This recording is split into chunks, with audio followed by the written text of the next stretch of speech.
आमची आता रिसेंटली एक केस झाली। त्यांचा बिझनेस जो होता तो 8 कोटीचा टर्नओव्हर, पण गेली 5 वर्ष।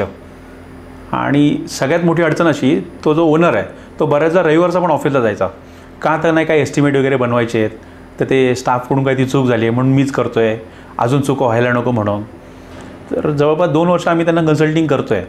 आता त्यांच्या बिझनेसचा टर्नओव्हर हा 8 वरून 17 वरती गेला। आणि मोठी अचिव्हमेंट अशी, जवळपास 10 वर्षानंतर तो त्याच्या फॅमिलीबरोबर 12 दिवस फिरायला गेला बाहेर। तर ही जास्त मोठी अचिव्हमेंट आहे। आधी त्याला असं वाटत होतं की मी नाही केलं तर कोण करणार, आणि जो करेल तो चुकणारच आहे, मीच बरोबर करतो आहे। प्रत्येक उद्योजकाला असं वाटतं की मी परफेक्शनिस्टच आहे, माझ्याशिवाय दुसरा कोणालाच बरोबर येत नाही। आणि असं तुम्हाला वाटलं का तुम्ही खड्ड्यात जायला सुरुवात झाली।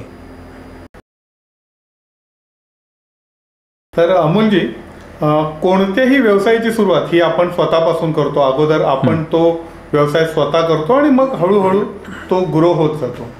तर तुमच्या दृष्टीने हे सेल्फ एम्प्लॉयमेंट चांगलं आहे का? अशाच पद्धतीने सुरुवात करायची का काय दुसरं अजून करता येऊ शकते? एका लेवलपर्यंत चांगलं आहे आणि ते करायला पण हवं, जेणेकरून आपल्याला त्या पूर्ण त्या व्यवसायाचे खास गळगे माहीत असतात का हे कसं गोष्टी चालत आहेत, कस्टमरला कसं फेस करायचं आहे। पण ते एका लेवलपर्यंत, आणि ते एका लेवलपर्यंत मी काय म्हणतो आहे, जर तुमचं टार्गेट मोठं असेल का तुम्हाला काही कोटी कमवायचे आहेत, तर ते सेल्फ एम्प्लॉयमेंटमध्ये राहून नाही येणार। सेल्फ एम्प्लॉयमेंटमध्ये असा कोणताच बिझनेस नाही का तुम्ही त्याच्यामध्ये भरपूर कोटी काही पैसे कमवलेत। त्यासाठी तुम्हाला माणसंही आलीच, सिस्टीम आलीच, प्रोसेस आलीच, आणि तुम्हाला त्या व्यवसायाच्या बाहेर पडावं लागेल। तर तुम्ही तो व्यवसाय अजून कसा वाढेल याच्यावरती विचार करू शकता। अदरवाईज आता मार्केटमध्ये बरेच अशी आपली मंडळी आहे जे सेल्फ एम्प्लॉयमेंट मध्ये आहेत, पण त्यांना असं वाटतं ते बिझनेसमध्ये आहेत। ते बिझनेसमध्ये नाही आहेत, ते एवढे अडकलेले आहेत। ते कस्टमर सर्व्हिसमध्ये पण तेच आहेत, ते मार्केटिंगमध्ये पण तेच आहे, ते अकाउंट पण तेच बघतायत, आणि ते पूर्ण एवढे अडक त्यातून बाहेर पडणं, त्यांना असं वाटतं बाहेर पडण्यासाठी परत पैसा लागेल, मग तो पैसा कुठून आणायचा, आणि तो पैसा नाही म्हणून मग ते मीच करतो। बऱ्याच जणांची अडचण आहे, आम्ही माणसं ठेवली पण ती माणसं टिकत नाहीत। आता माणसं न टिकण्याची काय कारणं असतात? एक तर ते एन्व्हायरमेंट त्यांना मिळालं नाही, तर आणि त्यांना हवा तेवढा पैसा नाही मिळाला, तर आता त्यांना हवा तेवढा पैसा देण्यासाठी आपल्याकडे तेवढा पैसा हवा। मग आपण तेवढा पैसा कमवण्यासाठी आपण तशा प्रकारचा कस्टमर शोधला आहे का जो आपल्याला प्रीमियम पैसा देऊ शकतो? तसा शोधण्यासाठी कोणत्या टाईपचा कस्टमर आपल्याला प्रीमियम देऊ शकतो हा आपण शोधला आहे का? म्हणजे आपण परत फिरून त्या पहिल्या मुद्द्याकडे आलो, तुमचा राईट कस्टमर कोण आहे तो तुम्ही नाही शोधलात। जो आला त्याला तुम्ही सर्व्हिस दिलीत, तो म्हणाला त्या पैशांमध्ये दिलीत, त्यामुळे ते तुमचं सगळंच पुढचं गणित चुकतं आहे। अच्छा, पण म्हणजे व्यवसायाची सुरुवात सेल्फ एम्प्लॉयमेंटनं होणं सगळ्यांची तिथून होते, अगदी अंबानीची पण तिथूनच झाली। कुठलाही मोठा उद्योग सुरुवात तशीच होते। पण मग त्याच्यासाठी त्या माणसाकडे व्हिजन असायला हवं की मला माझा व्यवसाय, म्हणून तर मगाशी टार्गेट म्हटलं ना, टार्गेट काय आहे, टार्गेट किती मोठं आहे। म्हणजे माझं घरचा खर्च भागवणं एवढंच टार्गेट असेल तर सेल्फ एम्प्लॉयमेंटमध्ये तुम्ही ते करू शकता, काही तुम्हाला मोठं करायची गरज नाही आहे। पण तुमचं टार्गेट असेल, आज मला महिन्याला 50,000 मिळत आहेत, मला ते 15 लाख रुपये मिळाले पाहिजे महिन्याला, ते तुम्ही एकटे नाही करू शकत, अनलेस अँड अंटिल तुम्ही कोणी ॲक्टर वगैरे असाल तर। मग आज स्ट्रगल करताना उद्या तुम्ही शाहरुख खान झाला तर शक्य आहे, पण अदरवाईज नाही। पण मग तेच होत असेल ना, म्हणजे ज्यावेळेला तुम्ही सेल्फ एम्प्लॉयमेंटमध्ये असता, मग कधीतरी असं होतं की तुम्ही 15 दिवस फिरायला गेलेत की तुमचा बिझनेस स्टक झाला। हो, तुम्ही महिनाभर आजारी पडलात, तुमचं गाड्या अडकलं, आणि मग ते परत सुरू करणं हे पुन्हा एकदा डिफिकल्ट होऊन जात असेल। अशाही केसेस तुमच्याकडे येतात? बऱ्याच केस आहेत। आमची आता रिसेंटली एक केस झाली। त्यांचा बिझनेस जो होता तो 8 कोटीचा टर्नओव्हर, पण गेली 5 वर्ष। आणि सगळ्यात मोठी अडचण अशी, तो जो ओनर आहे तो बऱ्याचदा रविवारचा पण ऑफिसला जायचा। का तर नाही काही एस्टिमेट वगैरे बनवायचे आहेत, तर ते स्टाफकडून काही ती चूक झाली आहे म्हणून मीच करतो आहे, अजून चूक व्हायला नको म्हणून। तर जवळपास 2 वर्ष आम्ही त्यांना कन्सल्टिंग करतो आहे। आता त्यांच्या बिझनेसचा टर्नओव्हर हा 8 वरून 17 वरती गेला। आणि मोठी अचिव्हमेंट अशी, जवळपास 10 वर्षानंतर तो त्याच्या फॅमिलीबरोबर 12 दिवस फिरायला गेला बाहेर। तर ही जास्त मोठी अचिव्हमेंट आहे। आधी त्याला असं वाटत होतं की मी नाही केलं तर कोण करणार, आणि जो करेल तो चुकणारच आहे, मीच बरोबर करतो आहे।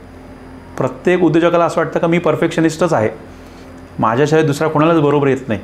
आणि असं तुम्हाला वाटलं का तुम्ही खड्ड्यात जायला सुरुवात झाली।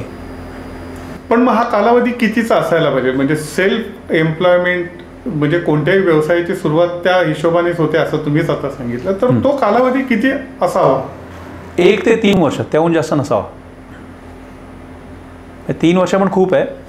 पहिलं वर्ष तुमचं एकदा पूर्ण झालं का तुमची हळूहळू त्या ट्रान्सफॉर्मेशनला सुरुवात व्हायला पाहिजे. तुम्ही एक माणूस घेतला, त्याला काही गोष्टी डेलिगेट केल्या, दुसरा घेतला, त्याला काही गोष्टी डेलिगेट केल्या.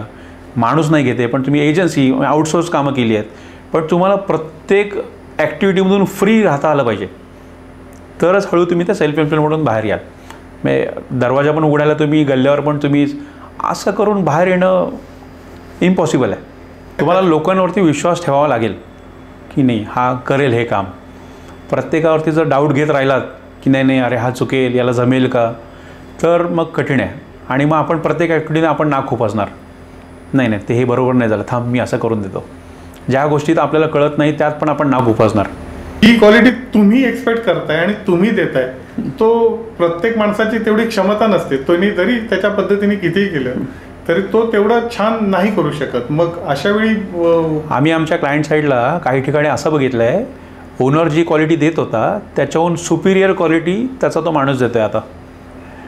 पण म्हणजे त्या माणसाला ते ठरवणं गरजेचं आहे की मला सेल्फ एम्प्लॉयमेंटमधून निघायचं आहे. म्हणजे व्यवसाय सुरू करतानाच त्यांनी त्याच्या डोक्यामध्ये हे टार्गेट जर ठेवलं की मी आज सेल्फ एम्प्लॉयमेंट म्हणून मी माझा व्यवसाय सुरू करतोय, पण आफ्टर सर्टन टाईम मला याच्यातून थोडंसं बाहेर पडायचं आहे, कारण जर का मी त्याच्यातून बाहेर नाही पडलो तर मला माझा व्यवसाय तेवढ्या मोठ्या प्रमाणामध्ये एक्सपांड करता येणार नाही. बरोबर. व्यवसाय सुरू करण्याची कारणं काय त्याच्यावरती खूप काही डिपेंड करतं.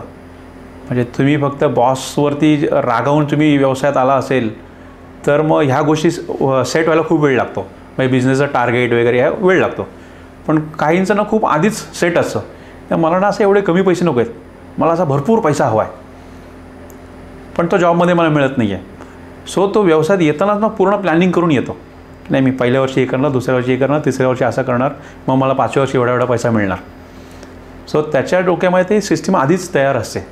अनफॉर्च्युनेटली बरेचसे उद्योजकांचं कारण हे असं ते काही टार्गेट व्हिजन असं काही नसतंच. नाही आपण करू व्यवसाय, आपल्याला ती गुलामगिरी नको, आपल्याला ते बॉस नको, आपणच आपले बॉस पाहिजेत असं म्हणून व्यवसायात येतात आणि स्वतः गुलाम होतात. स्वतःचेच त्या व्यवसायाचे. तो व्यवसाय जे डिमांड करेल ते आपण पुरवत राहतो.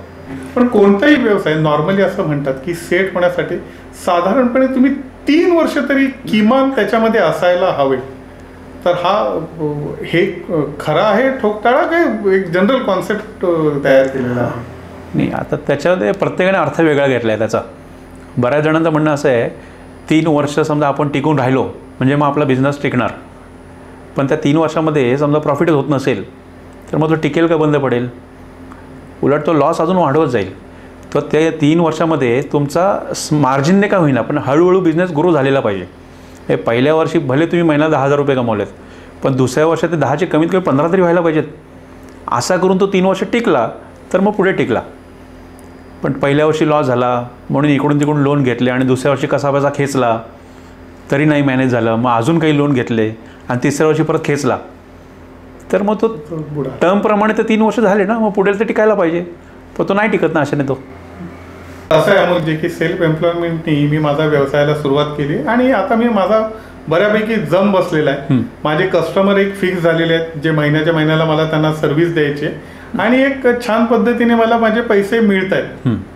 तर मग अशा स्वरूपात किंवा जे सेल्फ एम्प्लॉयमेंटमध्ये जे स्वतःवरतीच आपण सगळा कामाचा लोड घेतोय, तर ह्यातून बाहेर कसं पडायचं आणि त्याला सुरुवात कशी करायची ह्या बाबतीत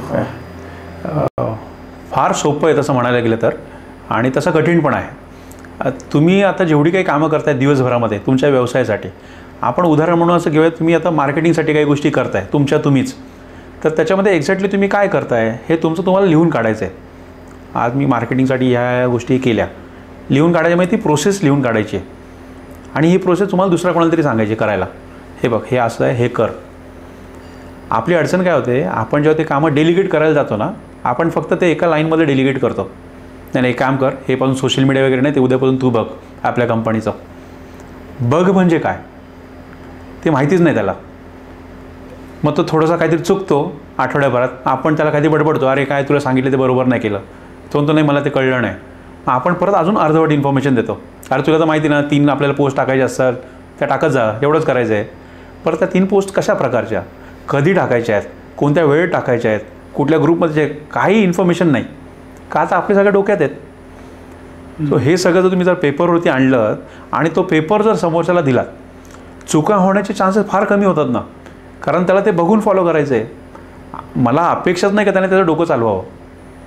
मला अपेक्षा एवढी आहे का त्याने जे लिहिलं आहे ते त्याने फक्त फॉलो करावं, त्याच्या पलीकडे त्याने काहीही करू नये. अशी ही पहिली स्टेप झाली. अशी प्रत्येक डिपार्टमेंटच्या तुम्ही प्रोसेस जर बनवल्यात तर मला डेलिगेट करणं सोपं झालं. एकदा का डेलिगेट केलं तुम्ही त्या सगळ्यातून फ्री झालात. आता ती प्रोसेस अजून कशी छान होईल याच्यावरती तुमचं काम असलं पाहिजे. म्हणजे आता ही प्रोसेस समजा 20 स्टेपमध्ये तर मी 15मध्ये कशी आणू जेणेकरून अजून आपला वेळ वाचेल.